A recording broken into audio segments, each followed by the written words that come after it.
Hello, this is Anthony back at you from the Gazelle Gadget Lab.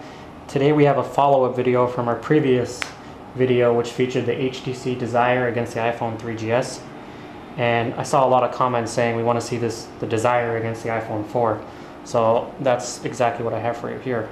I know I haven't had a previous video on just on the iPhone 4 review, and I'll probably get that up next week as well. But I just want to show it to you real quick against the this is the 3GS, so you can just see, just for a little size comparison, you can see them all next to each other. So you can obviously see the 3GS is the slimmest. And here's front. So I'll get to the iPhone 4 by itself in a separate review, but for now let's get into this this battle between the HTC Desire and the new Apple iPhone 4. So first we're going to just start out with the physical characteristics, so the size. So we can see that the Desire is a bit bigger. It measures in at 119 by 60 by 12 millimeters, and the iPhone 4 is 115, so its length, and 58 wide and only 9.3 millimeters thin. So that's a huge advantage. Look out, you can see how thin that is. It's really nice. In terms of screen size, the Desire has a little bit bigger display at 3.7 inches, while the iPhone is at 3.5, no change over the previous iPhone. But the big thing is here is that Retina display. That 640 by 960 pixel display is unbelievable. It's really clear. So you can see, if you want to just see the menu comparison, this is like crystal clear right here, which is a real nice feature on the iPhone 4. Both have multi-touch accelerometer. This does have that new gyroscope, which really haven't much time to test it, but for gaming I guess it should be quite useful. What else in terms of features right here? You can see the iPhone just has the classic home button. Over here you do get an optical trackpad, which is nice. Home, menu, back, and search. On top, they both feature 3.5 millimeter headphone jacks and power buttons. On the side here you do have the volume rocker, silence, the USB port, and speakers. Over here you get micro USB, the volume rocker, and no dedicated camera button on each of them. Here's the SIM tray on this one. It's a micro SIM this time. It's using a micro SIM, just like the iPad, and the SIM card is in the back here. So now let's get into some of these features. Okay, so they both have GPS, Wi-Fi. The iPhone 4 does support N, which is pretty useful. The Desire is still B and G, so that's a new feature added to the iPhone, which is nice. What else? One more thing about physical feature I should point out to you: the scratch-resistant display on the iPhone 4. It's really not that scratch resistant. If you can tell back here, it's already broken. I dropped it once, a 1 foot drop. So I'm really questioning the build quality from Apple. It's supposed to be this helicopter plexi super glass, and the thing broke on the first drop. It's kind of disappointed in that. Without contract, it's like $700 and it's already broken. So very disappointed in that. So like I said, this is the antenna, which is giving all the reception problems. I'm going to take that out of today's review because I know there's going to be a fix for that, but many of you who are looking to buy either one of these will probably keep that in mind, which if it was my money, I'd probably do the same. But expect a fix from Apple coming sometime soon. And overall, just this glass is really a fingerprint magnet. I always find myself cleaning this thing with that little cloth constantly.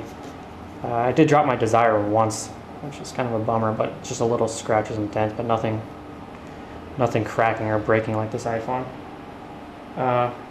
So in terms of apps, this is where the iPhone still dominates. The App Store is still strong, has the most apps, some of the best apps. Marketplace is catching up, which is nice, and you can find a lot of the same apps for both.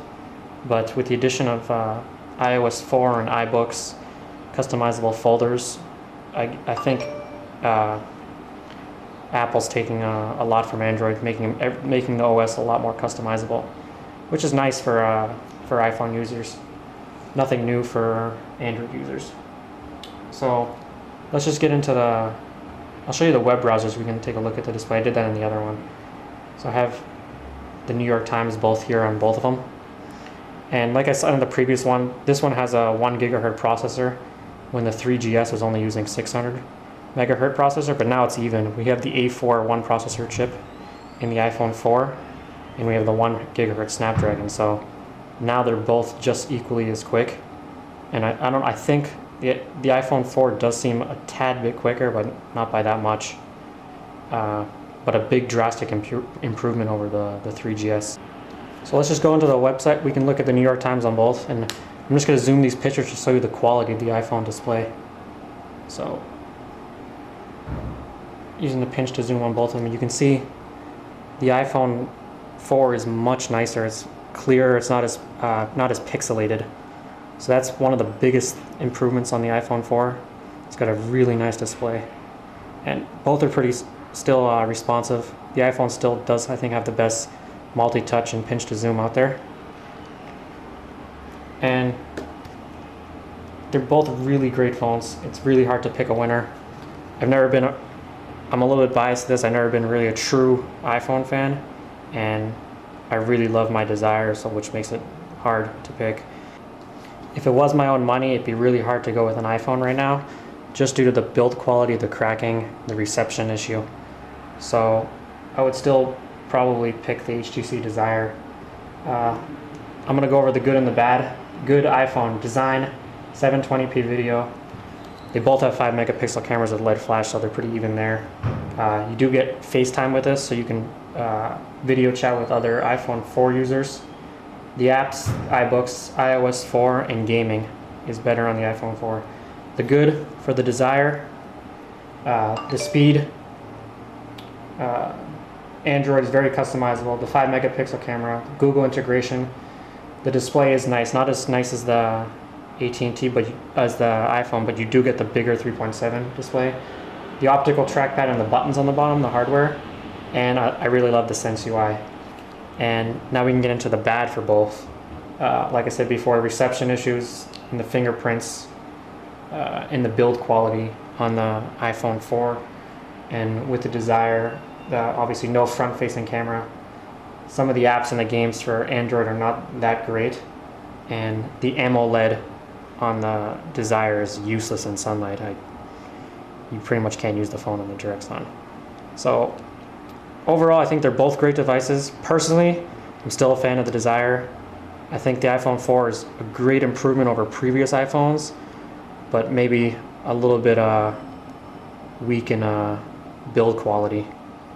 But it does feel solid in the hand, so maybe some kind of a improvement, who knows, we could see from iPhone in the future, but I'll still give this one to the Desire. This is Anthony, once again for the Gazelle Gadget Lab. Thanks.